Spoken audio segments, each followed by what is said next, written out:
Assalamualaikum, kembali lagi bersama saya Firana Khairani dari kelas 5 MPGSD Universitas Muhammadiyah Profesor Dr. Hamka. Pada kesempatan kali ini, saya akan mempraktikkan rangkaian listrik paralel dan seri. Landasan teorinya, yaitu pada rangkaian seri terdiri dari dua atau lebih beban listrik yang dihubungkan ke satu daya lewat satu rangkaian. Sedangkan rangkaian paralel merupakan salah satu yang memiliki lebih dari satu bagian garis kabel untuk mengalirkan arus. Sifat pada rangkaian paralel yaitu masing-masing cabang dalam rangkaian paralel adalah rangkaian individu. Arus masing-masing cabang adalah tergantung besar tahanan cabang. Sebagian besar tahanan dirangkai dalam rangkaian paralel. Tahanan total rangkaian mengecil, oleh karena itu arus total lebih besar. Pada sifat rangkaian seri yaitu tegangan sumber akan dibagi dengan jumlah tahanan seri jika besar tahanan sama. Jumlah penurunan tegangan dalam rangkaian seri dari masing-masing tahanan seri adalah sama dengan tegangan total sumber tegangan. Banyak beban listrik yang dihubungkan dalam rangkaian seri, tahanan total rangkaian menyebabkan naiknya penurunan arus yang mengalir dalam rangkaian. Arus yang mengalir tergantung pada jumlah besar tahanan beban dalam rangkaian. Tujuan praktikum yaitu yang pertama mengetahui bagaimana merangkai listrik secara seri. Yang kedua mengetahui bagaimana merangkai listrik secara paralel. Yang perlu kita persiapkan alat dan bahan pada praktikum kali ini. Yang pertama ada kabel, bisa sediakan 2 meter. Yang kedua bola lampu kecil, kita sediakan 3 buah. Yang ketiga baterai sedang, kita sediakan 2 buah. Yang keempat ada kardus secukupnya. Yang kelima ada solatip. Yang keenam double tip. Dan yang ketujuh gunting atau cutter.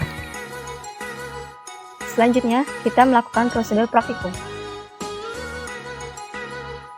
Pada kali ini kita memasuki rangkaian listrik paralel. Nah, prosedur atau langkah-langkah yang teman-teman harus lakukan ialah teman-teman harus memotong beberapa rangkaian kabel listrik menjadi beberapa bagian seperti ini: 1, 2, 3, 4, 5, 6, 7, 8, 9 rangkaian kabel. Yang satu sama lainnya harus teman-teman selaraskan atau teman-teman kaitkan atau teman-teman hubungkan dengan kabel yang satu dengan yang lainnya. Nah, seperti apa yang ada di video ini. Nah, kemudian teman-teman lilitkan setiap kabel itu menjadi beberapa rangkaian seperti yang ada di video ini. Nah, kemudian tidak lupa teman-teman kaitkan pula dengan lampu bohlam yang ada seperti yang ada di sini dan seperti yang di sini. Nah, kemudian tidak lupa adanya saklar juga harus teman-teman sediakan dan teman-teman lilitkan untuk dapat membuat rangkaian listrik paralel. Tidak lupa dengan sumber listrik yang ada, yaitu batu baterai yang teman-teman bisa dapatkan dimanapun. Setelah semua rangkaian sudah terbentuk seperti yang ada di gambar ini, teman-teman sudah bisa mengkaitkan antara kabel yang satu dengan yang lainnya seperti ini. Ini dikaitkan dengan yang ini. Nah, setelah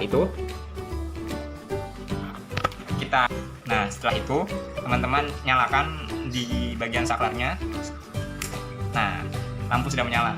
Nah, pembuktian dari rangkaian listrik paralel ialah ketika lampu satunya dimatikan, lampu yang satunya tidak mati atau tetap menyala.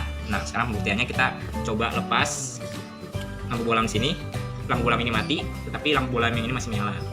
Kemudian kita kaitkan kembali, kemudian kita kendorkan di bagian sini.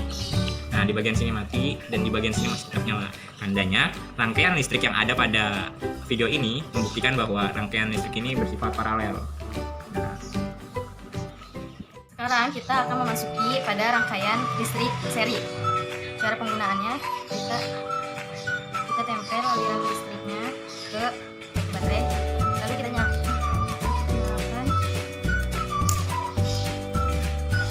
Rangkaiannya sama seperti pada aliran listrik paralel, hanya tetapi dia alirannya hanya satu. Jika kita mematikan satu lampu, maka dua-duanya akan redup. Maka hal ini berbeda dengan rangkaian pada listrik paralel. Nah, kesimpulannya pada praktikum kali ini berdasarkan hasil praktikum pada rangkaian seri terdiri dari 2 atau lebih beban listrik yang dihubungkan ke satu daya lewat satu rangkaian. Rangkaian listrik seri, apabila salah satu lampu dimatikan, maka lampu yang lain akan ikut mati. Sedangkan rangkaian paralel yaitu salah satu yang memiliki lebih dari satu bagian garis edar untuk mengalirkan arus. Rangkaian listrik paralel, apabila salah satu lampu dimatikan, maka lampu yang lain tidak akan ikut mati, karena lampu yang lain akan tetap menyala. Terima kasih.